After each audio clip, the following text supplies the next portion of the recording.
तर पुन्हा भेट झाली आपली या अंडर वॉटर एपिसोड्समध्ये, जिथे आपण तुम्हाला दाखवणार आहोत कोकणातले काही अविस्मरणीय असे पाण्याखालील सौंदर्य. ह्या सिरीजमधून म्हणजेच कोकण ब्ल्यू या सिरीजमधून अशाच गोष्टी कंटिन्यू तुमच्यासाठी आणणार आहोत, तर पाहत राहा. तर आजच्या या दिवशी जेव्हा आपण स्नॉर्कलिंगला उतरलो तेव्हा खरं म्हणजे पहिलाच मासा बघण्यासाठी इतके आतुर झालेलो की सुरुवातीचा बराच काळ गेलाय आणि आपल्याला एकही मासा दिसलेला नव्हता, आणि त्यानंतर दिसलेली ती ही पहिली तांबूशी. तर नेहमी हिलाच पाहतो, पण तरी देखील एक वेगळा अनुभव आणि वेगळं काहीतरी शिकायला आपल्याला भेटत असतं यांच्याकडनं. तर अमेझिंग एक्सपिरियन्स. आज ओव्हरऑल पाण्याची कंडिशन जर तुम्ही पाहिली असेल तर तितकीशी क्लिअर नाही जाणवत होती. म्हणजे पूर्णपणे अल्गे जो होता पाण्यातला तो वाढलेला होता, ज्यामुळे आपल्याला विजिबिलिटी फार जवळचीच मिळत होती, जास्ती लांबचं काही दिसत नव्हतं. तर आत्ता जो तुम्ही स्क्रीनवर बघताय तो ऍक्च्युली पालू मासा आहे, ज्याला आपण सिल्वर ब्रीन असं देखील म्हणतो. आणि अनुभव खूप जबरदस्त होता. म्हणजे डोळ्याला ते दिसताना ह्याच्यापेक्षा अजून धुळकट दिसत होतं, पण आपण त्याला एडिट करून थोडंसं अजून पुश करायचा प्रयत्न केला, जेणेकरून तुम्हाला ऍटलिस्ट ते व्हिज्युअल्स तरी दिसतील.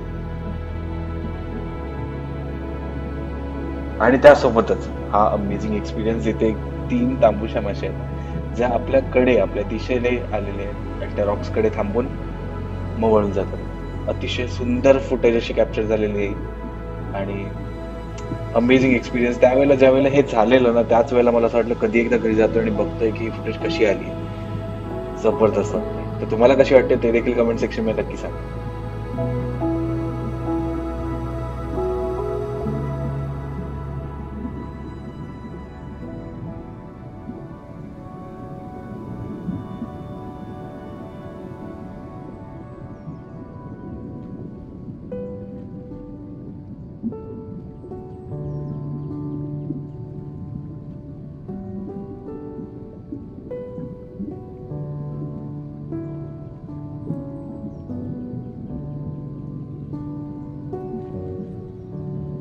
तर आता जो तुम्ही स्क्रीनवर पाहताय ना, तो आहे पोएट किंवा मलेट फिश. आणि ह्याची एक खूप युनिक फुटेज ऍक्च्युली आज कॅप्चर झालेली होती. म्हणजे आपण ऑलरेडी मलेटचे जे पिठावर आपण जे ट्रॅप बनवून फिशिंग करतो ते केलेली होती, आणि त्यासोबतच ही जी गोष्ट आहे त्याला रिलेट कशी करते ते आपण पाहूया. कारण त्यांची फिडिंगची जी पद्धत असते ती ऍक्च्युली बॉटम कडे जातात आणि बॉटम वरनं जे धूळ आहे किंवा ज्या गोष्टी आहेत त्या उचलून वर येतात. तर ही गोष्ट ऍक्च्युली कॅप्चर झालेली होती आज, आणि खूप जास्ती मस्त वाटलेलं जेव्हा ते बघितलं ऍक्च्युअली त्याला करताना. आणि भारी आहे. आता बघा, तर तो खाली जातोय, डाईव्ह करतोय, आणि त्यांनी आता वाळू, जी समुद्राची वाळू आहे ती त्याच्या तोंडात भरली. त्यातले काही सूक्ष्म जीव तो खाऊन ती वाळू तो थुकून टाकणार आहे. आणि ही बघा, सो ही प्रोसेस आहे त्यांची फिडिंगची, आणि जी क्रेझी आहे असं अनुभवताना वाईल्ड मध्ये तुम्ही ऍक्च्युअल मलेट सोबत.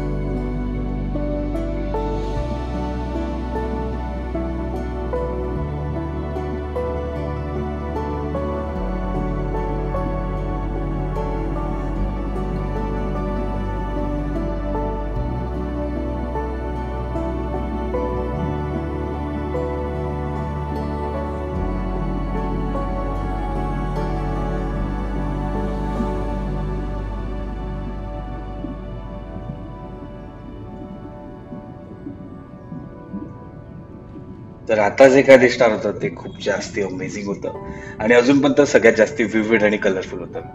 तर तुम्हाला ग्लिम्स दिसले असेल. तुम्हाला माहिती आहे का हा मासा कुठला आहे? माहित असेल तर नक्की कमेंट सेक्शन मध्ये सांगा.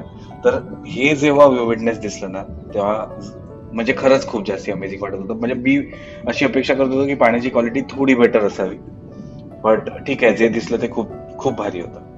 आणि हे जे आहेत ना, या माशाचं नाव actually blue ring angel fish आहेत, आणि हे खूप जास्ती ब्राईट कलर्ड आहेत. म्हणजे ट्रस्ट मी, ह्याच्यात एडिटिंग खूप कमी केलेली आहे, पण तो कलर इतका ब्राईट उठून येतोय ब्ल्यू कलर की अमेझिंग, जस्ट ऑसम.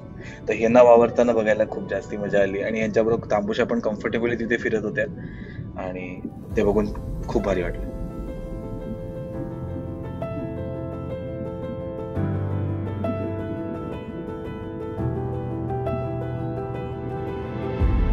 आणि खरं म्हणजे स्नॉकलिंग मधला हा जो एक्सपिरियन्स आहे, आपण दरवेळेला जात असतो आणि नवीन नवीन गोष्टी अनुभवायचा, एक्सप्लोर करायचा प्रयत्न करत असतो. तर त्याच्यात खरी गंमत म्हणजे ही आहे ना, की तुम्हाला कोणत्या सेकंडला काय जबरदस्त दिसेल, यू नेव्हर नो. आणि हीच गोष्ट होती आजच्या ह्या दिवसाची, की आम्ही जराही एक्सपेक्ट करत नव्हतो की असं काहीतरी एवढं विविड आणि एवढं कॉन्ट्रास्ट मध्ये आपल्याला काहीतरी दिसू शकतं, आणि ते झाले. तर हे सेशन्स आजसाठी उद्याच होते, एवढ्यासाठी लिमिटेड नसून या लॉंग लास्टिंग मेमरीज आहेत आपण नेहमी शेअर करत राहण्यासाठी. त्यासोबतच हे जे एपिसोडिक सिरीज आहेत हे आपण नेहमी दरवर्षी जेव्हा जेव्हा पाणी क्लिअर होत असणार आहे त्या वेळेला शूट करून तुमच्यासमोर नक्कीच आणणार आहोत. स्टे ट्यून्ड राहा. आणि अजून पण ज्या लोकांनी मी वाईल्ड एक्सप्लोरर सबस्क्राईब केलं नसेल ना, तर नक्की सबस्क्राईब करा आणि आपल्या फ्रेंड्समध्ये शेअर करा.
सो आजच्या ह्या प्रवासात जसं मी आधीही म्हणालो, की पाण्याची जी क्वालिटी होती ती तितकीशी अशी क्लिअर नव्हती. आणि त्यामुळे जेव्हा जेव्हा मासे ज्यांना आपण ऑब्झर्व करत होतो ते मासे जरा डेप्थ मध्ये जायचे ना, तशी विजिबिलिटी अजूनच कमी होत जात होती. पण तरी पण हे जे होते एंजल फिश यांना आपण बराच वेळ पाहत होतो, आणि जेवढी फुटेज आपण साठवू शकलो त्या माशांची ते नक्कीच घेऊ शकलो. तर ह्या ठिकाणी असं झालेलं की तांबुशी आणि एंजल फिश हे दोन्ही मासे एकत्र आलेले होते.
तर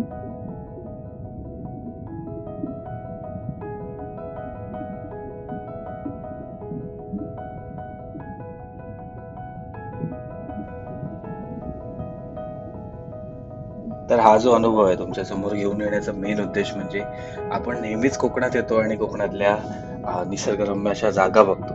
सो ज्यात समुद्र किनारे असो किंवा एखादं जंगल असो, पण त्याच वेळेला आपण समुद्राखालील इतकं सुंदर निसर्ग आहे तो आपण नेहमीच पाहू शकत नाही.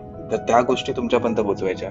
आणि माझ्यासाठी खरी गंमत म्हणजे ही आहे ना, की जेव्हा आपण बघतो ऑब्व्हियसली मासे तर हा एक मोठा भाग आहेच आपल्या प्रवासातला, पण त्यासोबत हे जे लँडस्केप आहे हे खूप युनिक आहे. आणि आम्ही बरेच वेळा इथे स्नॉर्कलिंग केलेले आहे आणि दरवेळेला ना ते बदलत असतात, त्याचे रंग बदलत असतात, पाणी आणि त्याची कंडिशन, त्यासोबत तिथे असणारे मासे बदलत असतात. तर हा जो प्रवास आहे म्हणजे हा प्रवास त्या निसर्गाचा आहे, त्यासोबत आपण चालत असतो. तर ही एक खूप विलक्षण गोष्ट आहे जी मला असं वाटते. आणि त्यासोबतच आता तुम्ही पाहाल तर हळूहळू जसं पावसाळा जवळ येणार आहे, जसं खवळायला लागणार समुद्र, त्यासोबतच हे पाणी पूर्णपणे चेंज होणार आहे लाल पाण्यामध्ये. आणि ऑब्व्हियसली ही विजिबिलिटी पूर्णपणे गायब होणार आहे. तर सध्यासाठी आपण असं म्हणू शकतो हे फक्त मेमरीज आहेत.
स्नॉर्कलिंगचा माझा एक अनुभव सांगायचा म्हणजे हे आहे ना, की बऱ्याचदा आपण पाण्याखाली असल्यावर हे विसरून जातो की आपल्याला खरंच पाण्याबाहेर येऊन श्वास घ्यायची देखील गरज आहे.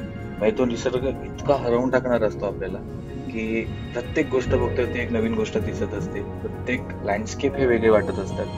आणि खरंच हा जादू अनुकर.